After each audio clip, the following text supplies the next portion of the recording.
5 times the championship leaders changed this season. What will happen now as it's lights out and away we go? Bottas gets a decent start, as does Hamilton. Verstappen can't dive down the inside. Leclerc's keeping him company as Hamilton takes the lead into the first corner. Hello Formula 1 and IndyCar fans. Welcome to Formula Pun Racer. Today is December 10th, 2021.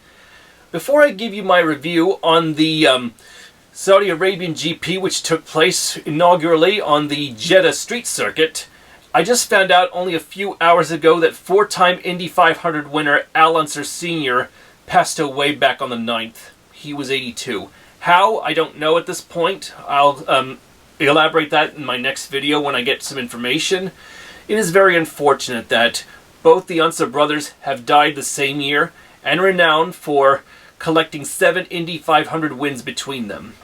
As you know, as I mentioned about Bobby Unser earlier, who was also pretty much the master of the Pikes Peak hill climb, was renowned for winning the Indy 500 3 times in 1968, 1975, and 1981.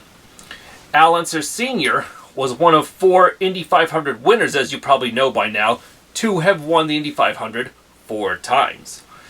He won it in 1970 and 71, which makes him one of the few drivers to win back-to-back. The other 2 victories were in 1978 and 1987, which makes him the oldest winner of the Indy 500 at age 47. So, let us pause for a moment of silence to remember Alfred Unser Sr. of Albuquerque, New Mexico, that he and his brother will be deeply missed by the racing community.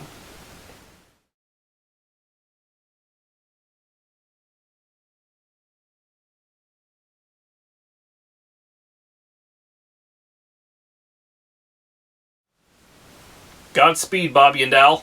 You will be missed. I did have the luxury of seeing Al Unser Sr. race in his last Indy 500 in 1993, which was the very first Indy 500 I ever attended, when the Mansell Mania was in full swing. But the 1993 race will also be renowned for the last Indy 500 for the Bettenhausen brothers, Gary and Tony Jr., God rest their souls, and also for Scotsman Jim Crawford. Well, may they all be with God now. It's a shame. But the 93 Indy 500, aside from Fittipaldi drinking orange juice, was quite an interesting race. I still wish Mansell had won this, because I'm sure he would drink milk and give Newman Haas the win they never got, as well as Kmart Haviland combo. We'll never see that combo again. But I'm just getting ahead of myself. In other IndyCar news, I'd like to say that while Kyle Kirkwood has been confirmed to the number 14 AJ Foyt car, Dalton Kellett has been slated to return to the number 4 car, so that leaves Sebastian Bourdais pretty much without a ride at this point. Ryan Hunter-Reay is still looking for one. But also, Takuma Sato, after his exit at Rahal Letterman Lanigan, will join Dale Coyne Rick Ware Racing. And the Vassar Sullivan team, or side of things, has broken away their partnership with Dale Coyne, so Rick Ware is now Dale's only partner. I believe David Malakas of Indy Lights will be Sato's teammate for the Dale Coyne stable lineup. I'm not sure about that at this point, but there you have it. But also, in other IndyCar news, it seems that Paul Tracy and NBC have parted ways, so if you liked hearing Paul Tracy commentate on the broadcast booth with Lee Diffie, I'm afraid it's all over for him.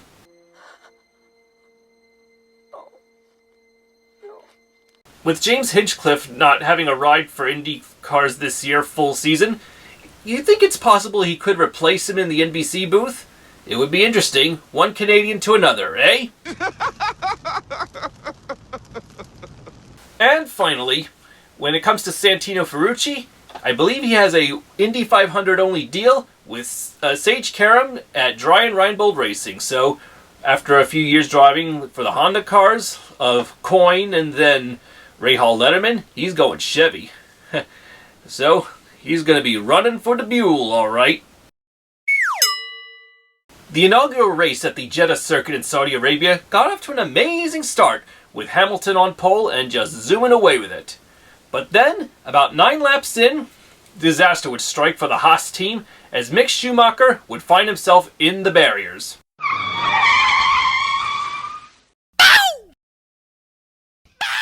For some reason, this was enough to bring out the red flag, and They sure took their sweet time getting it together, much to the annoyance of the crowd and all other fans like you and me were watching, before they'd ultimately get back to racing.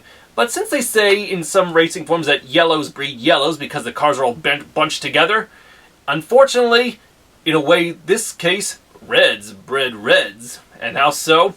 Right after the restart after this red flag that took out Mick Schumacher, the Haas was a double whammy of a team, more like a Haas spin, when Mazepin ended up rear-ending George Russell's Williams, and at the same time, Sergio Perez's Red Bull was in for a out-of-race spin. Hey, that got her going. Bitchin'. Break! Hut, hut, hut! Go! You gotta admit, that Halo did its job once again in keeping Mazepin safe after running up behind George Russell's Williams. After those two cars, as well as Sergio Perez's Red Bull, was clear to the track, took them a long time just to get that second red flag caution cleared out, Max Verstappen would manage to take the lead when the race would go back to green from Lewis Hamilton, but by lap 37, a controversial moment would occur between the two championship frontrunners, as at the chicane, they both cut the track, while at the same time, trying to maintain the race lead from Lewis Hamilton. So, unfortunately, Max Verstappen was issued a 5-second penalty, but unfortunately, to make matters worse, after being told by his team to slow down and let Hamilton by, he slowed down alright, but Hamilton slammed into the rear of Max Verstappen's Red Bull, so things were really going to get crazy alright, and naturally, Mercedes boss Toto Wolff didn't take it well. Despite that crazy tangle, the Flying Dutchman and the Brit were still going at it until the race was over, and even though, despite the penalties, it was just indeed a clash of the Titans, and you were wondering, which one would prevail? Well, it's hard to tell at this point, but further back, former Ferrari teammates Sebastian Vettel driving for Aston Martin and Kimi Räikkönen in his second to last career race with Alfa Romeo had another tangle themselves at the chicane, so talk about old acquaintances, albeit not for the teams they want. But in the end, it was still neck and neck, despite the controversies and penalties and investigations regarding Lewis Hamilton and Max Verstappen. They would still go at it wheel to the very end.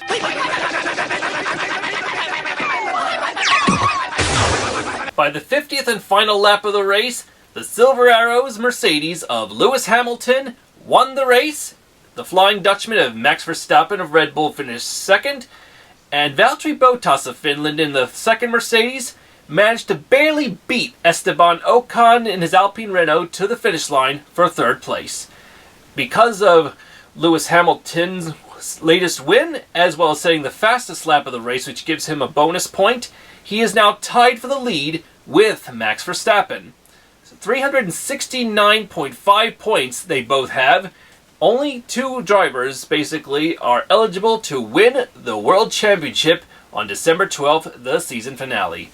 This is the first time since 1974 that two drivers were tied for the points lead going into the final round of the championship. It was the 1974 F1 Championship between Clay Regazzoni of Switzerland and Brazil's Emerson Fittipaldi. Emerson won the championship. The final round is Sunday, December 12th, and you can catch it right here. Abu Dhabi at the Yas Marina circuit. And they have made some changes, like some chicanes have been replaced by hairpins, to say the least, for more sweeping turns and such.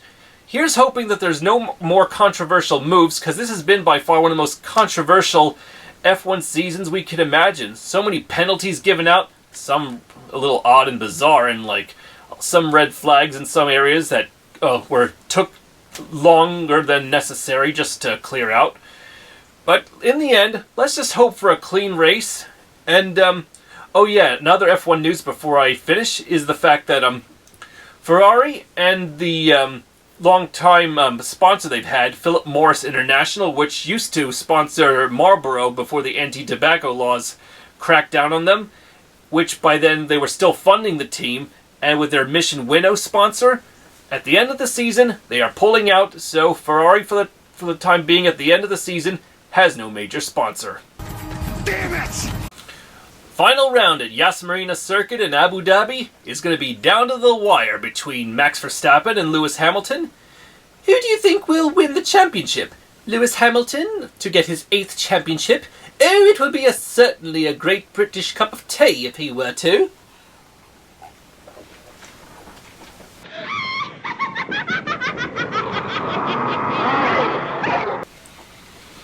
Or will Max Verstappen win and give us all the brownies we want to celebrate? Oh yeah, that's what the Dutch call for. I trust you, Max. I hope you win. And if you can do it, not only you take it to the max, but like your famous fellow countryman who likes paintings would say, you got a Vincent van Gogh for it.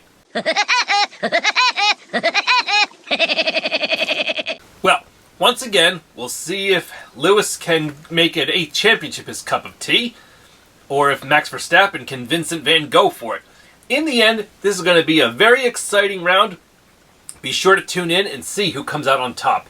In the end, either Lewis or Max will be the champion. Let's see what happens. Thanks for watching my videos, everyone. Please like and subscribe and share with all your friends, and let me know in the comments who you think is going to win. Is Max going to do it, or is Lewis going to do it? I'd like to hear what you think. Well, time to get ready to watch the race. Let's see who comes out on top. Until next time, I'm Aaron Cylinder, firing on all cylinders, and Unser Sr. Godspeed.